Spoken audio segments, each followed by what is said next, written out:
because I don't know what you're talking about. You want me to go inside of that room? Whoa, Yeah, whoa, whoa! inside the room. Help? Okay. What the? What just happened? I'm so confused. I'm dead.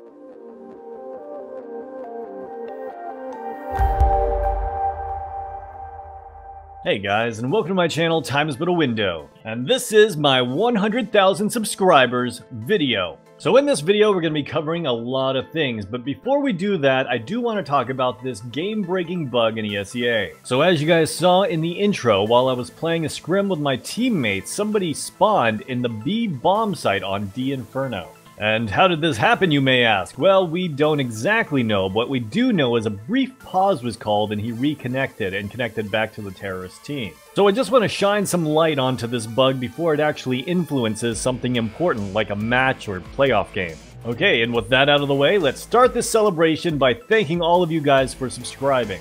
So, thank you. But don't worry, that's not all. I'm going to answer some viewer questions. I'm going to talk about how I started this channel and how it grew into what it did today. So first off, let's talk about humble beginnings. Alright, I'm sick of all these stupid people giving mouse reviews. So let's think for a moment. What is the true issues any gamer cares about when playing?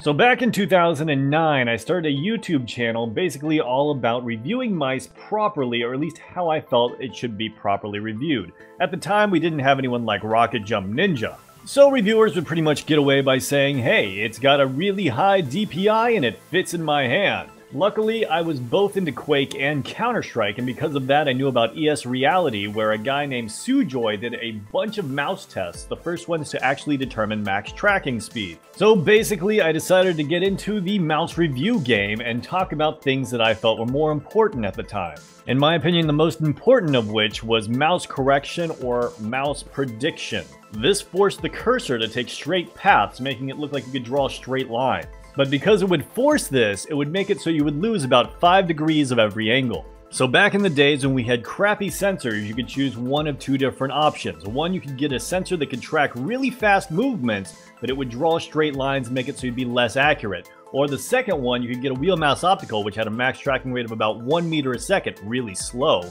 but you'd have pure freedom of movement. Luckily for us, in today's time, we have the best of both worlds. Other things I would talk about would be the weight of the mouse and of course the click latency, though I did not have an accurate way to measure it at the time. So instead I'd just go and do reaction time tests with mice and use that as the benchmark. Keep in mind this was way back in 2009, way before sites like overclock.net developed the sophisticated spreadsheets we have today. Now I did mouse reviews for a while, but eventually I got bored of it because let's be honest, there was only so many mice coming out a year and most of them didn't appeal to me in any way and I didn't want to review the ones I didn't care about using. So it's not hard to see how after about a year of working on that channel I pretty much stopped altogether.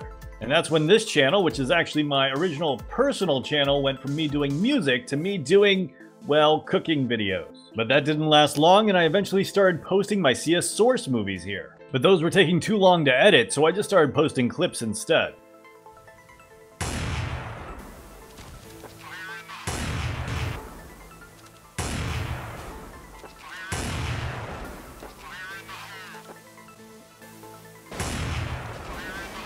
At the time, I didn't really expect it to grow into anything. I didn't really think a channel about Counter-Strike could.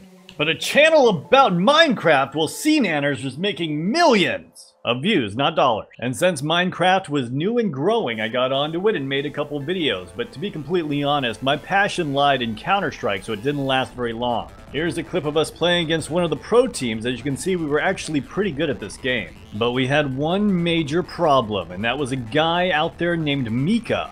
Now, Mika would do everything in his power to keep us from going into the Pro League for ESEA. And how did he go about doing that? Well, he would simply packet us out of the main final. Sadly, these matches are so old they don't actually have the records of anything, but you can still see the comments here. Just so you guys know the severity of this, he actually packeted 3 of the 5 players we had out of the game, which means that we had 2 guys that played the entire match start to finish. Here is some actual footage from that match, and in the background you can hear someone talking about the events that occurred. Because they obviously know like Mika. It's just for fan guys. Yes, they obviously know him, because throwing that out there, I was like, that's like, you have to be close with Mika to know that stuff. It's not just like anybody knows that, you know? I know somebody, I don't know it personally, Mika never asked me. I haven't talked to Mika except for once when I scripted Shark Attack. But I was told by Shark Attack. That's how I found out. So basically, here's the entire story. Back a few years before this game, I had played against Mika on Sivo, and he got caught cheating in the match against us on Dust 2. And ever since that point, he tried to interfere with our results any way he could, which usually turned out to just be packeting us. And as you guys know, it's hard enough to win a match 4v5, let alone 2v5. Alright, say it again, Mike, so I can understand without you having to do it. Alright, Virulent says, next time comparison 4v5 setups from scratch.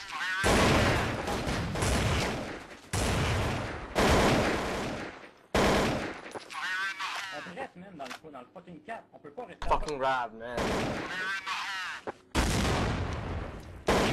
So of course, after such a devastating blow, what did my teammates do? Well, they quit.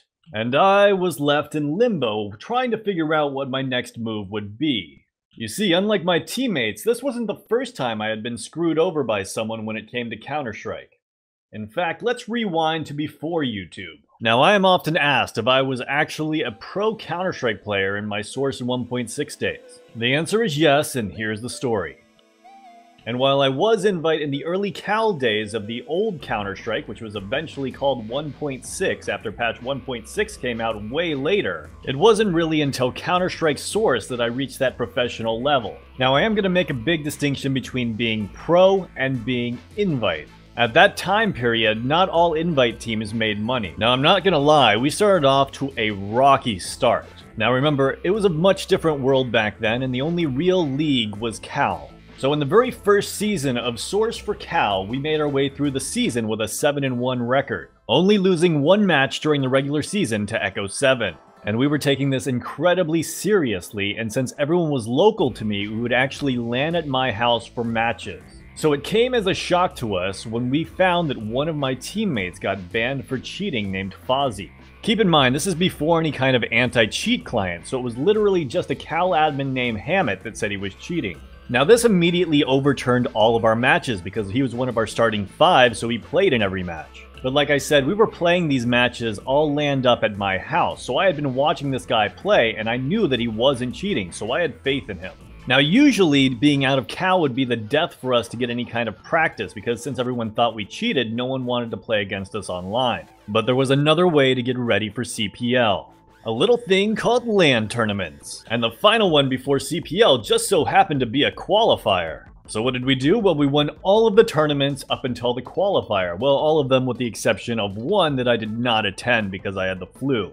But they still got second at that one. And then the time came for the qualifier. Not only did we win that, we got contracted and signed by NetExtreme. Now that's where the distinction of being an invite level player or a pro player comes in. Now while I was leader of the team, in the contracts we actually signed another member of the team as the leader because he was supposedly the most level-headed of us. Little did we know he had another agenda. And before we knew it, we were on a plane headed to CPL right as the second season of Cal had finished up. Now while we were there, we got screwed over once again. While most teams only had to play one single elimination round before getting into the double bracket stage, we had to play 2 because there was an uneven amount of teams that showed up, and for some reason they didn't want to give us a bye. Those teams were RJ45 and Confederacy, which you see in this video. Now to put things into comparison with modern day, CPL was like a major. It was the biggest tournament in the world. And no, we didn't go on to win it. We ended up losing to the team that ended up winning Cal Invite that second season. I did have this one moment that made me fairly known throughout the community where I did pick middle 5 times in a row on Dust 2. Now this is important because after we stopped playing on Cal when Fozzie was banned, I released a movie called First Prophecy. Now this movie showed off some of my best reaction time shots and people thought I was wall hacking.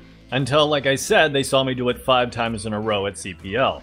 Which brings us back to the CPL. After getting eliminated from the CPL 16-14 to Visual Gaming Cali Champions, we thought we'd go home and resume where we left off, especially since Fozzie had just been unbanned, but it seemed that the guy I had given control over the team to had other ideas. But the good news is, me as a lone player, I was getting approached by everyone. I could join almost any team I wanted to. So what did I do? I went to go play professional Quake. Yeah, in hindsight, that was a big mistake. It did not work out at all. So yeah, eventually came back and had that whole issue with Mika, so now I was feeling doubly burnt out. So for a few seasons, I just jumped around from team to team playing with such notable players such as Naf, who's on Team Liquid now. Yup, look at that shameless name dropping. Anyways, that is until we heard a rumor that a new Counter-Strike may be in development by Valve.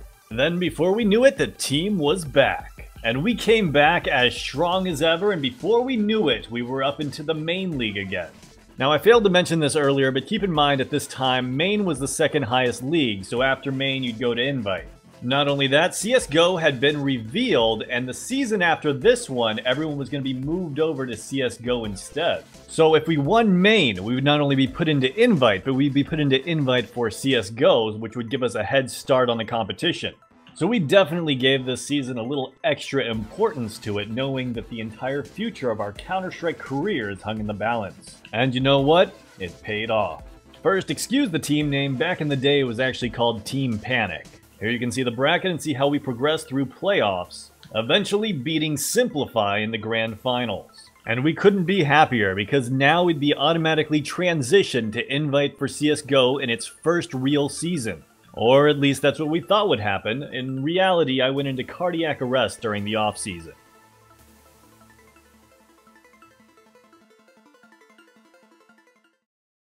And I was doing my best to stay away from anything competitive. That is, until I dated a girl that played Counter-Strike.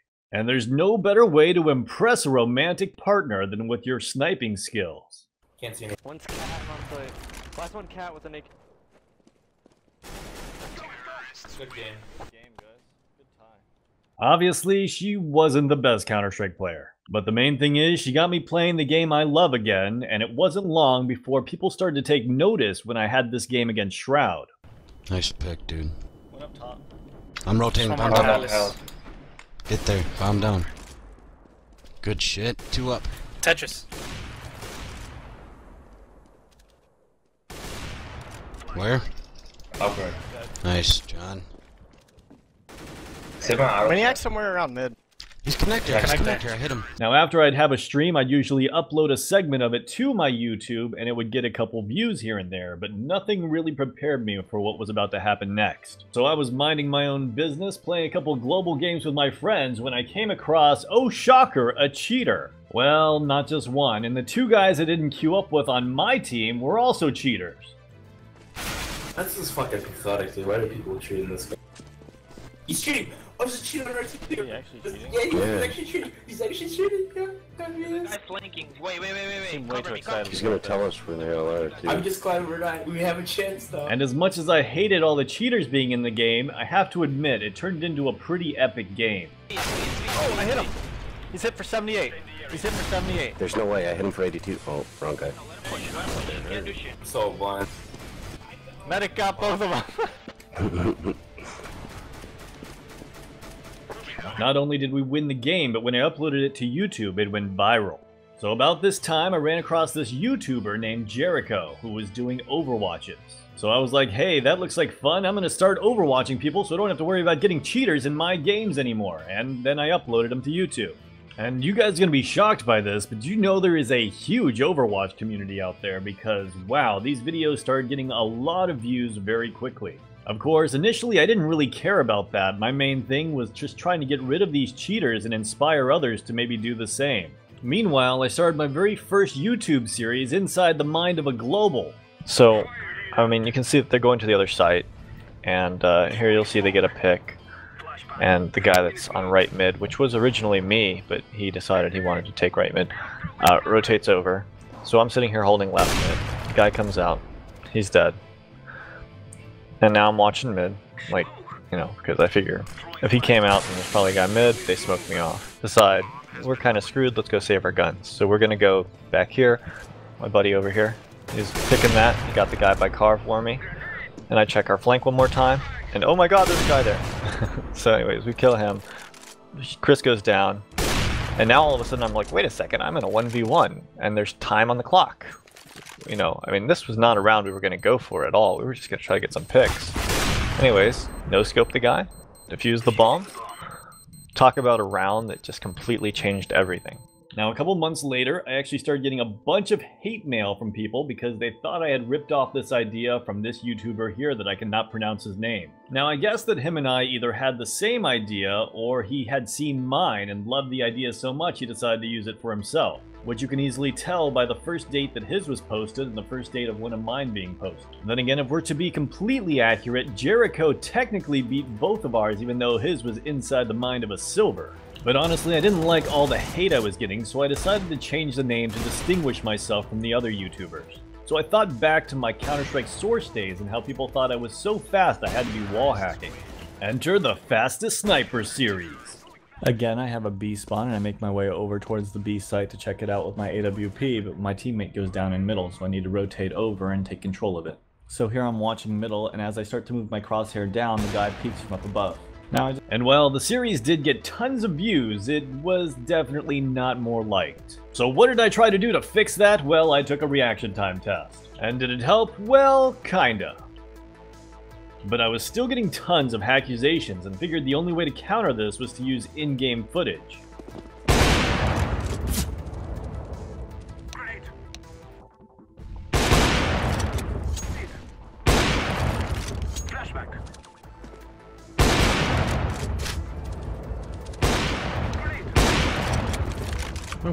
And that pretty much catches us up to the current time. I hope you guys found this video informative or at least interesting.